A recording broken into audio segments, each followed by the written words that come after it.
नहमदुहु व नसल्ली अला रसूलिल करीम अम्मा बाद। आजकल ये सवाल बहुत ही ज़्यादा पूछा जा रहा है कि सदक़तुल फ़ितर में कहाँ की कीमत मोतबर होगी, क्योंकि मुख्तलिफ़ कीमतें सामने आ रही है जिसकी वजह से लोग काफ़ी परेशान हो रहे हैं। तो इसके लिए आप एक उसूल याद रखें। उसूल ये है कि आप जिस इलाके में रहते हैं, जहाँ कहीं आप रहते हैं, वहाँ पर आप इन 4-5 चीज़ों की कीमत मालूम करें और उस बाज़ार के एतबार से आप वो कीमत अदा कर दें। मिसाल के तौर पर गंदुम को ले लें। गंदुम की कीमत औसतन न बहुत ज़्यादा आला गंदुम, न बहुत ज़्यादा अदना यानी घटिया गंदुम, दरमियाना जो कीमत है, दरमियाना जो गंदुम है, आपके बाज़ार में जो कीमत है, मिसाल के तौर पर गंदुम की जो मिकदार है, वो तकरीबन है एहतियातन 2 किलो, पौने 2 किलो बनती है लेकिन एहतियातन 2 किलो। आपके बाज़ार में मिसाल के तौर पर गंदुम की जो कीमत है, वो ₹150 है, तो 2 किलो के बनते हैं ₹300। अगर मिसाल के तौर पर मैं जिस इलाके में रहता हूँ वो है लाकड़ा कोल माइन, वहां पर जो कीमत है ₹130।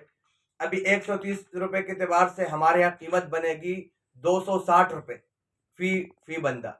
इस एतबार से मजीद जो चीजें हैं वो जौ है। जौ की जो मिकदार है वो 3.5 किलो है।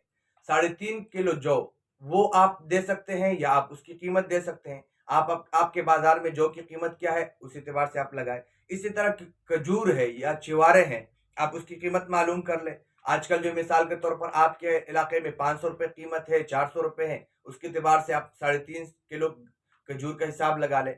इसी तरह किशमिश है, उसकी जो है कीमत क्या है, 1 किलो किशमिश कितने की है, फिर जो है 2 किलो, 3 किलो, 3.5 किलो जो है आपने उसके हिसाब लगाना है। तो ये उसूल आप याद रखें और याद रहे तो आप इस पर अमल करेंगे, कोई परेशानी की जो है ज़रूरत नहीं है, इसमें जो है कोई इख्तिलाफ नहीं है, कोई परेशानी की बात नहीं है। बस इतनी सी बात है, जो आदमी जहाँ कहीं पर रहता है, उसके एतबार से सदक़तुल फ़ितर की मिक़दार वो मुतय्यन होती है, उसी पर अमल करें। अल्लाह तबारक व तआला हमें शरीयत के अहकामात को समझने की और उस पर अमल करने की तौफ़ीक़ अता फ़रमाए। व आखिरु दावाना अनिल हम्दुलिल्लाह।